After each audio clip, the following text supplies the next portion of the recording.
He was a big boy and he was very kind. He had short straight hair and on his back he had a rich new shirt. He was there and heading towards the shiny new park. He loved to play on the swing that was made out of rough wood. He was a friendly boy and he was going to talk to all of his friends and maybe play some football. On this day it was a beautiful spring morning. As he got closer to the park, he could hear the squeaky purple roundabout. He couldn't see his friends, but he could see that there was a girl there. She had a purple paintbrush in her hand. She was going to paint the purple roundabout, and she said to him, "Please, can I be your friend? Would you play alongside with me?" The boy, he had a football with him, and he didn't see any reason why he couldn't play football, and the two of them started to play football, and they had a piece of chalk. Now, to make sure they knew where the goals were and where the lines were on the football pitch, they drew the lines on the grass. And when they'd had enough of playing football, they started to draw pictures down by the side of the swings. The girl had drawn a picture of a dragon. It was a very small dragon.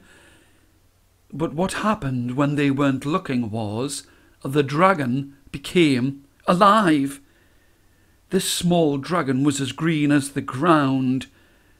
The girl was frightened when she saw the dragon as tall as a house coming towards them. But the boy didn't wait for a moment.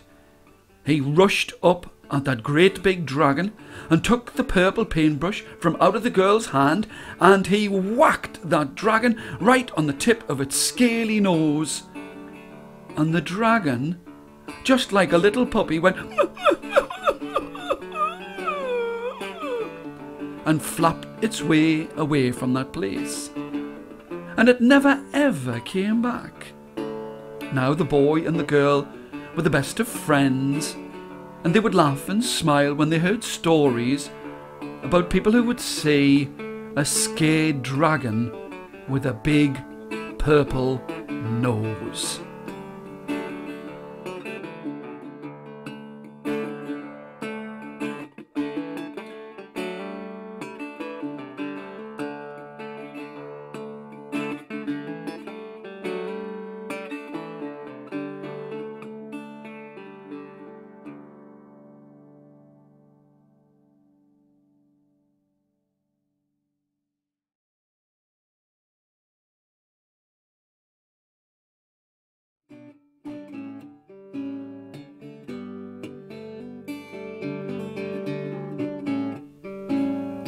Her eyes were open, they were little and blue.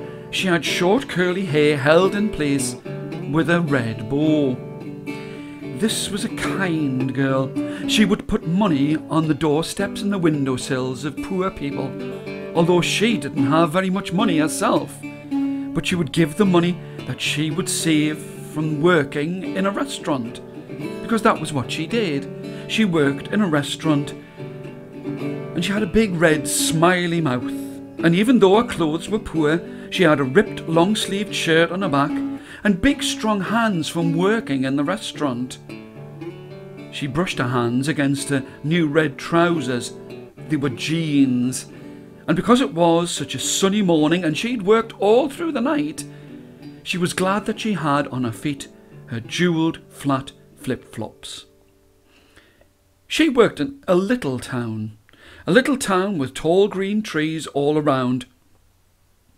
She was hungry, and since she had worked all night, she thought that she would make herself some fresh pizza.